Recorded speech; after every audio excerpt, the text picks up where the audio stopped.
गरीबों के घर तोड़ दिए हैं और फिर चाहते कि अयोध्या जीत जाए। भगवान शिव के कितने मंदिर तोड़ के एक मंदिर बनाया गया है। गरीब जनता के कितने घर उजाड़े गए हैं। अगर मेरा घर उजड़ेगा तो मैं तो उस राम को रोऊंगा। मंदिर बेशक बन गए लेकिन राम को चाहने वाले रोए। राम गरीबों के हैं, अमीरों के राम नहीं है। कहते थे 36 इंच का सीना है, वो क्यों रोता है टीवी पे। मुझे तो विश्वास है नहीं कि मोदी जी इस बार दोबारा से अपना पूरे 5 साल कर पाएंगे। लेकिन आप ये बताइए कि जिस तरह से ये घात जो लगा है, खासकर यूपी से इतना बड़ा झटका लगा, अयोध्या एक दुखती रक्त रही, इसका मतलब ये सब क्या हो गया कि मैं अयोध्या में आपने राम मंदिर बनाया, 500 साल के ख्वाबों को आपने पूरा करा, तो ये ऐसा मतलब क्या हो गया कि वहाँ की जनता ने इनको धोखा दिया। भाई देखो वही है कि अगर मैं आपकी वेलकम करता हूँ, आपको मैं अगर आपका मान सम्मान करता हूँ, आप मेरा भी करोगे, तो कहीं ना कहीं जनता को भी ये लगा होगा कि भैया आपने उनको सपोर्ट किया, उनकी जो ज़रूरतों की जो चीज़ें थी लाइफ की वो उनको नहीं मिली तो उन्होंने अपना रुख बदल दिया। यही सवाल आपने क्या पूछा कि भाई अयोध्या में इतना डेवलपमेंट करा है ना, और फिर भी वहाँ से बीजेपी क्यों हार गई। डेवलपमेंट लोग दिखावा कराए, वहाँ की गरीब जनता से पूछो। वहाँ भगवान राम के, भगवान शिव के कितने मंदिर तोड़ के एक मंदिर बनाया गया है। कितना तोड़ा गया है। गरीब जनता के कितने घर उजाड़े गए हैं। कहते घट घट में राम, हर बंदे में राम।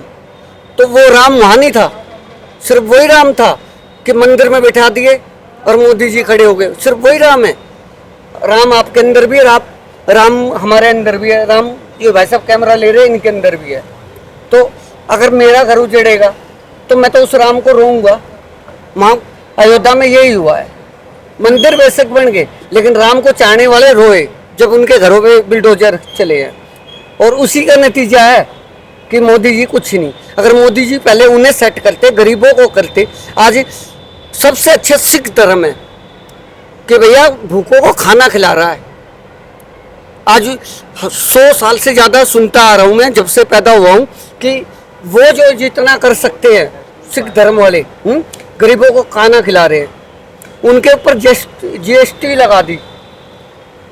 ऐसा कर देते, माँ भंडारा शुरू कर देते राम मंदिर के साथ। गरीबों के साथ क्यों? गरीबों के घर तोड़ दिए हैं और फिर चाहते कि अयोध्या जीत जाए। तो अयोध्या में राम नहीं आए हैं, राम गरीबों के दिलों में बैठे हैं। राम गरीबों के हैं, अमीरों के राम नहीं है। तो आप ये बताइए कि जिस तरह से ये सरकार है, क्या आपको लगता है कि 5 साल तक ये पूरे कंप्लीट कर पाएगा अपना? नहीं कर पाएगा भैया 100% है भाई साहब। अरे कैमरे के सामने से आप हट जाइए, सामने ऐसे करके। जंजाल खड़ा है। हाँ। मुझे नहीं लगता। राहुल में बहुत संयम है। राहुल ने आज तक नहीं कहा कि हाय मुझे गाली दे रहे मैं रो रहा हूँ। मोदी प्रधानमंत्री हो गए 50 बार रोया है कि हाय मुझे गाली दे रहे मैं सह रहा हूँ। राहुल ने तो फिर भी कहा भाई दो गाली, मैं तो अपने एक ही इस पे रहूंगा, देश के लिए रहूंगा। वो तो नहीं रोया। उसके बाप को गाली दी, उसकी माँ को गाली दी। राहुल नहीं रोया आज तक। हमने उसे कभी नहीं देखा टीवी पे कि वो रो रहा है। मोदी को तो 1000 बार देख लिया। तो इतना नौटंकी क्यों? अरे भैया 36 इंच के सीना वाला आदमी, जिसे कहते थे 36 इंच का सीना है, वो क्यों रोता है टीवी पे? कुछ ऐसा करके दिखाता जो हम कहते हैं हाँ मोदी। हमने भी बीजेपी को वोट दिया था लेकिन हमने देखा है। तो मतलब आप बहुत बुरी तरह नाखुश है? बिल्कुल ना खुश है, क्योंकि कारण है इसका। कारण है हमें कहीं से रोजगार नहीं है।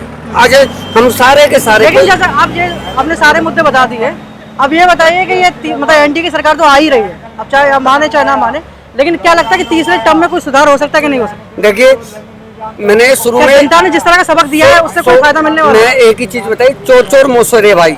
चंद्रबाबू नायडू के साथ भी ऐसे ही हुआ है ना। और नीतीश जी को तो दुनिया जानती है कि वो कभी भी पलट सकते हैं।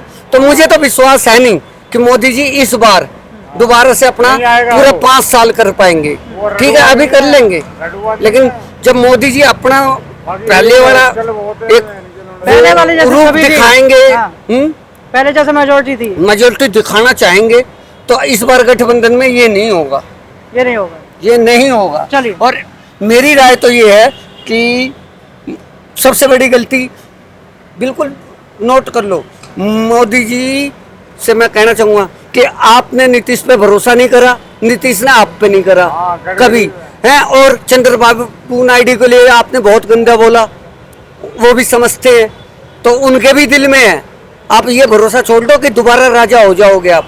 अब तो आपको उनकी बसाखियों पे चलना पड़ेगा, चाहे चलो 2 साल। Thank you. तो चलिए, ये थी यहाँ पे जनता की आवाज़, और आप देख रहे थे न्यूज़ ट्यूब भारत, नए भारत की नई आवाज़।